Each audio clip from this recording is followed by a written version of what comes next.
that I was watching satsang every day since years, and I felt something is not right.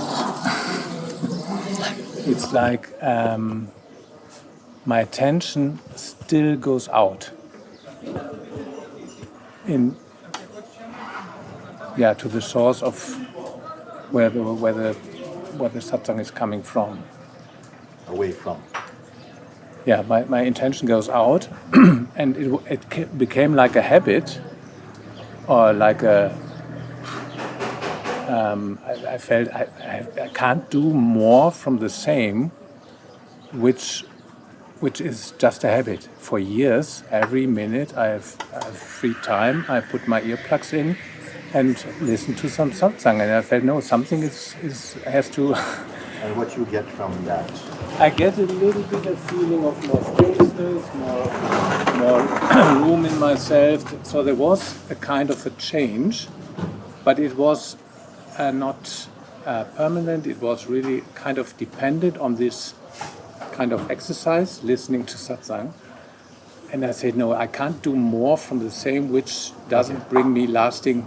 What would you say if you had to take one advice from me? If you had to take one exercise, one advice from me, which one would you take?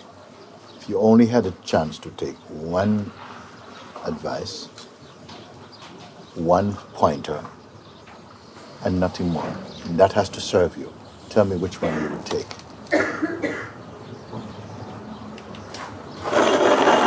Who am I? Okay. Show me, work with that now and tell me why you would take this one. Show me what is good about that for you, what works for you. If the question, who am I, is asked, tell me, go to the whole purpose and the fruit, why you would choose this pointer, the question, who am I, why you would choose this one, above everything else that I have said to you. Because there's no there's no thoughts needed. There's no thinking triggered. There's no analyzing. There's nothing. But it's a question, no? It's a who question. am I? Yeah. It's So the question is, who am I? Yeah. Yeah. So who am I is a question. Why is it a question?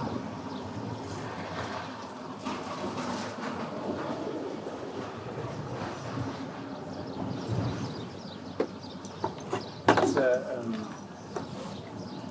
Really be with what I'm sharing. You don't, so that you can ask one thing today, and that will serve everybody, a buffet for everybody. So I'm not in a hurry. Just get to really what you would choose. The question, who am I? Very good. Why? Then you say, because when the question is put, my mind becomes quiet.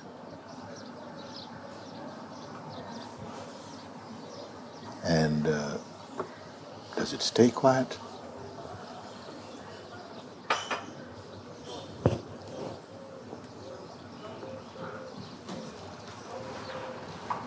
If it stays quiet, then what's the problem? If it stays quiet, if it doesn't stay quiet, what will you do?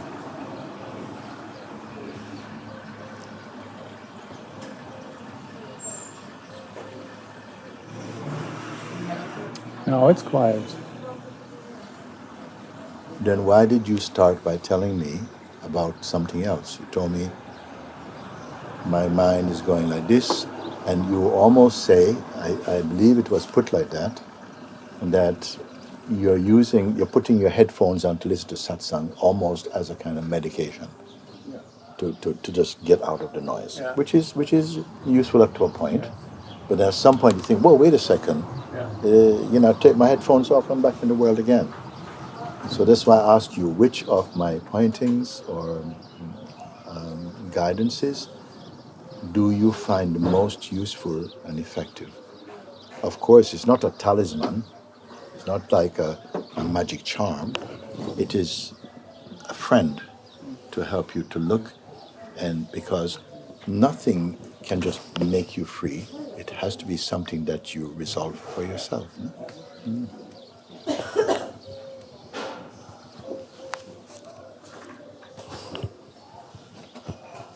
Who am I is a question. Who am I is a question, you see. Why is it a question? Because it invites an introspection, isn't it?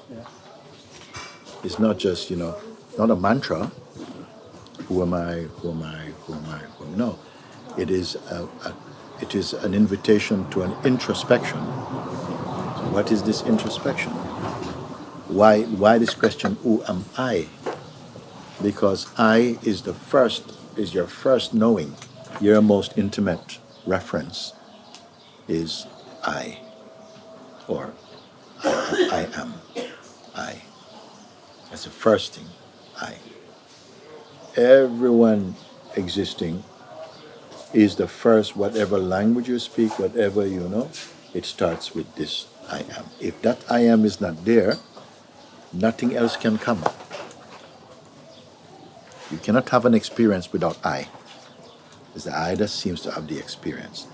So therefore, the I is the most important.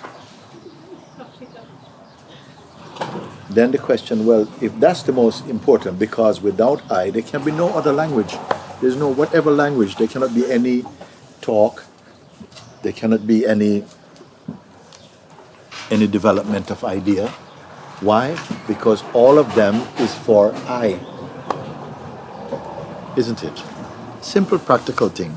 Nothing so metaphysical. Just simple thing. No? So therefore, the ancient to the old and right to the new to the most current seekers of truth and discoverers of truth have asked the question, if this I is the beginning of language, what is this I? Because if you don't know that everything after I, you're going to get trapped in them, not realizing that all of them is for I. Just rest in it for a moment, see if it's true. All your relationships, all the knowledge, all experiences are for I. They report to I. Okay? What is I? That's the question. Who am I? Or what is I? Rather than subsequent to I, after I, yeah, there's too many things you can get lost in. I went to this, I think that, you believe this. After I comes you. You is secondary to I. Nobody starts with you. It starts with I. Who are you is based on to me. Who are you to me? Who are you?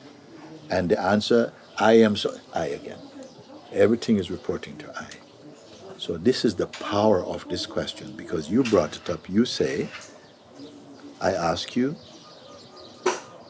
what is the most, if you could only choose one thing that you've heard from me that is of value to you, of all the things you may have heard me say, what is the most important?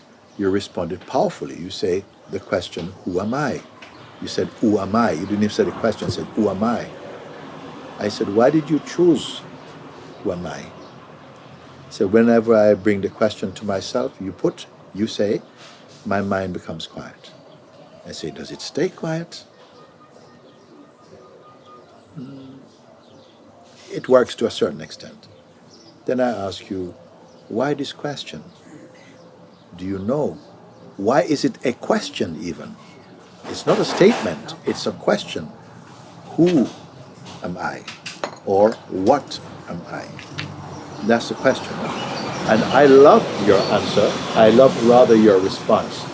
What am I? Who am I? It provokes an introspection. It's not a statement. So it's inviting you to check it out. Why, who am I and not who are you? Because there can be no you or others before I. I is the first. It's relative to I that the sense you come. Actually, there's no you, there's only I, actually. Because all beings are aware only of I. So you come in when the I takes another body to be another self. But all selves, including an ant or a worm, have the intuition I. They know that they exist. I means I am or I exist. It's a powerful response you gave, but you must probe into it. Before you touch who are you, who are they, that's secondary. Primary must be who am I. If you solve who am I, you will know who you are. Not who you are to yourself, but who you are in God. You will disquestion. That's how powerful. Who am I? Then, where is the answer going to come from?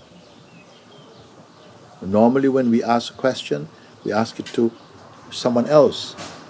But this question is not who are you or who are they, it's who am I?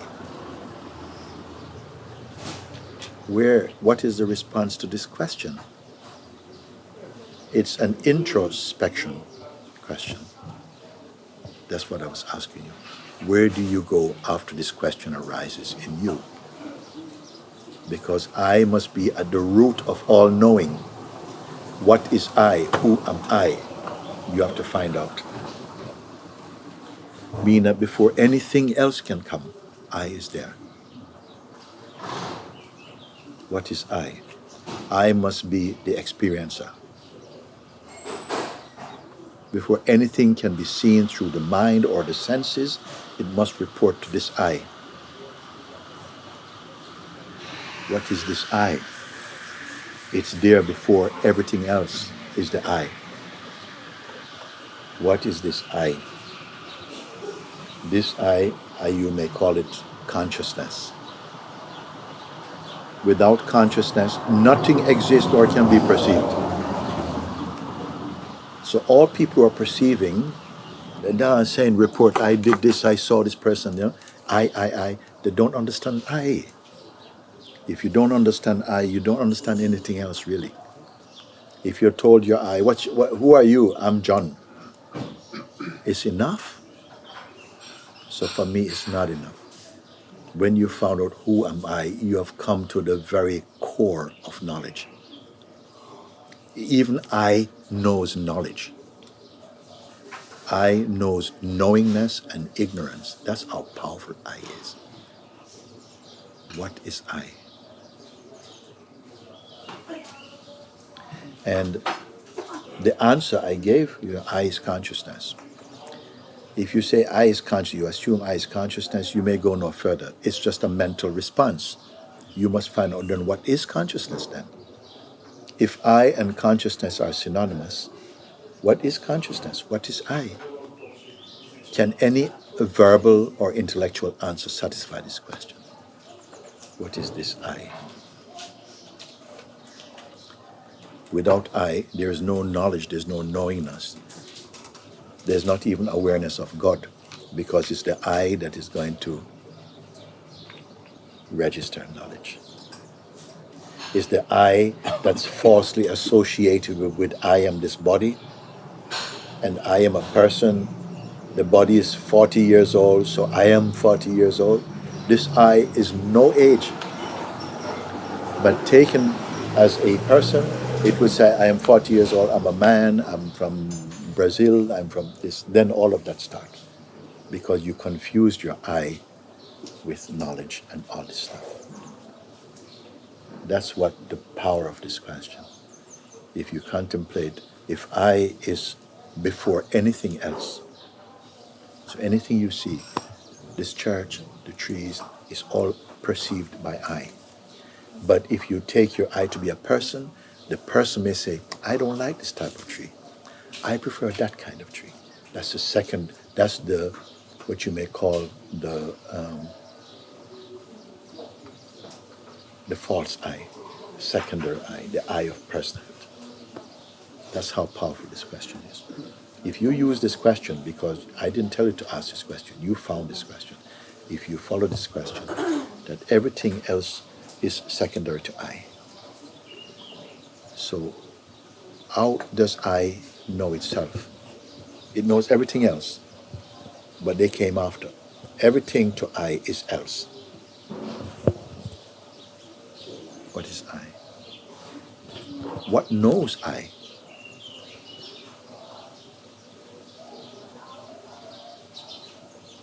There's awareness of I also. What is I? If you got up at 7 o'clock this morning at 6:59, what was your state? No I. No I. Still you exist. But the I, which is consciousness, also arose. When the I arose, you say, I'm up now, I'm awake. And then the I, the functioning I, comes into play. Can anybody follow me? Anybody lost yet? Only when the I as consciousness arises, then the world, the sense of myself as a living entity, relationship, time, all that comes with the arising of consciousness. With the arising of I comes the world. The world is contained in the I. I, or I am, and consciousness or beingness are all synonymous together. If I arises, it cannot be the absolute. If I arises, then it must arise in something that did not arise. What is that? So I say that is something before I am. No, you need to listen to this for a minute because it's too important for another question. What is it that's prior to I? You cannot use your mind for this. If you hear that the very sense of conscious, like right now, you know you're conscious. What is it that knows you're conscious? That cannot be known with your mind. Only thing you know that I'm aware of being conscious. Even someone, they fall off a tree and they lie down and, people help me, what can I do? I'm losing consciousness. Who is losing consciousness? So this is something that is not, your mind is not going to help you. The only way the mind can help you is to say, I can't go there. I myself am known. So what can know me? So we're not going to go into anything intellectual because everything I've said right now is any human being can feel this question and sit with this. Don't go to another question. Don't go to another thing. When a question stirs you up like that, don't pick up a secondary question. Stay with it. Even you say, but I don't know where to go. I don't know where to go. Bear that for a moment. Because you have raised a question, or a question is raised in you that only the divine can take you there, can reveal something. And it's not an intellectual revelation. That's how your response is this morning. Contemplate. Because very often when we ask questions, it's on behalf and with the mind. The mind wants an answer. The mind's answer is never going to take you home. It's always going to take you to another position. Who am I is a contemplation. First of all, the mind is going to bring some possible answers. But the answers also are perceivable. Whatever is perceivable cannot be that which perceive it. Whatever is perceivable cannot be that which perceive it. So whatever comes through your mind or through the senses, it's not the ultimate. Can the ultimate be known? No, not with the mind. And if something cannot be known through the mind, how is it going to be known? So therefore I say, the ultimate cannot be known and it cannot be perceived.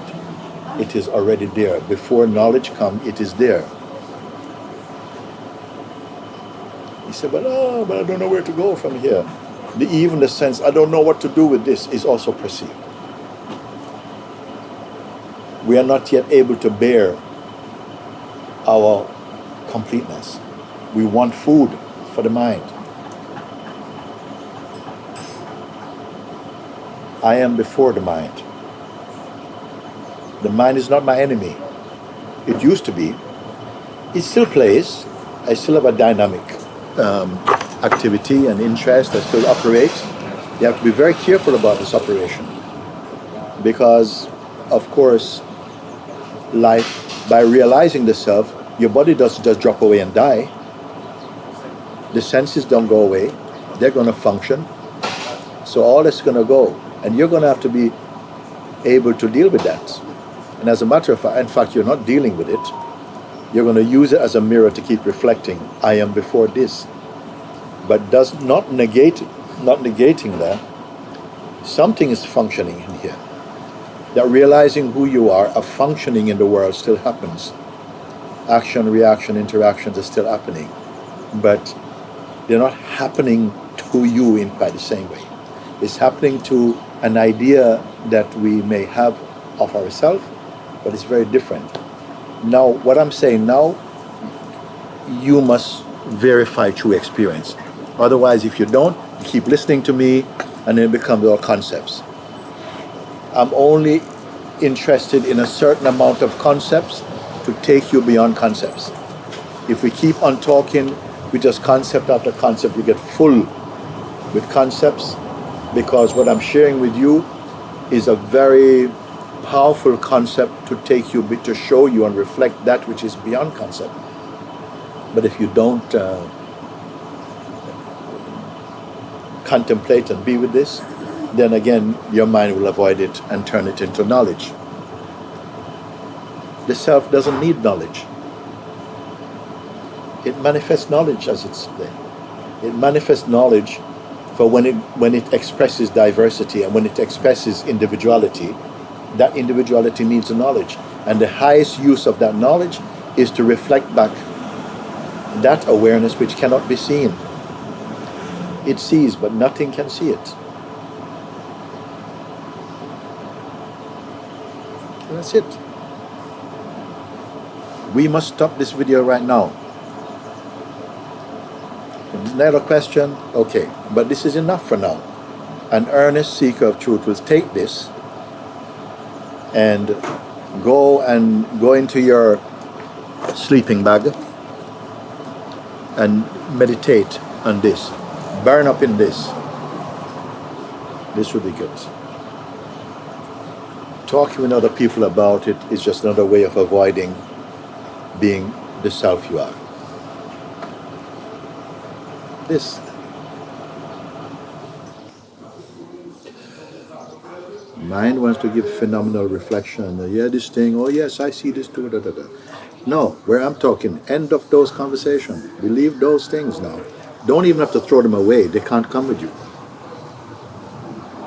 If I say that your sense of I perceives the world, it is a consciousness that perceives everything in the world, all the movements of time and space, everything that comes through the mind and the senses are appearing as a movement inside this unchanging awareness, including even the sense of yourself as a person is phenomenally perceived inside this space of awareness.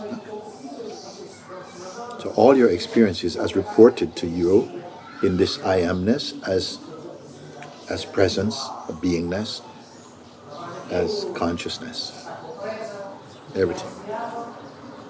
everything known to you, all your experiences, all your different lifetimes and experiences, memory, forgetting, everything is appearing in this consciousness. Then I say, but this consciousness itself appears. Some of you might say, yes, because prior to the arising of consciousness, I was maybe asleep in the phenomenal sense.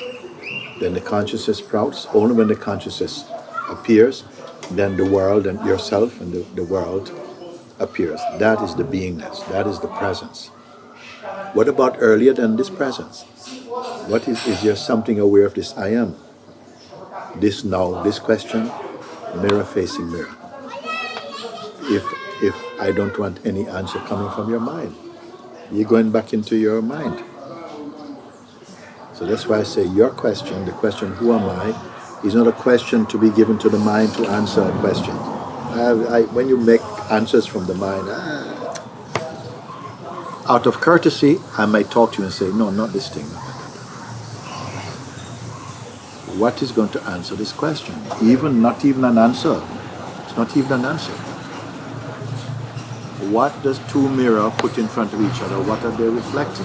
The mind cannot tell you. It can procrastinate about something, but it cannot tell you. It cannot reveal this. So amongst teachings, this is a quintessential teaching. This could be final teaching because you don't need to know. Anything else is subsequent to this. Anything else is after the I come and then the sense of the person come, and we're talking about that world. I'm pretty much done with that. What I share with you, try to grasp. If you don't grasp it, you may in your heart ask God, I am burning, but I don't know what about. I'm on fire, but I don't know what about. But don't put this fire out. Burn up what is the noise of me, and merge me with you. That question will begin to be answered by something metaphysical, something different will come. Grace of God will come and help you. But you just keep your attention always. I need to transcend my ego mind. Help me to do this. I'll show you. Little by little, I'll show you.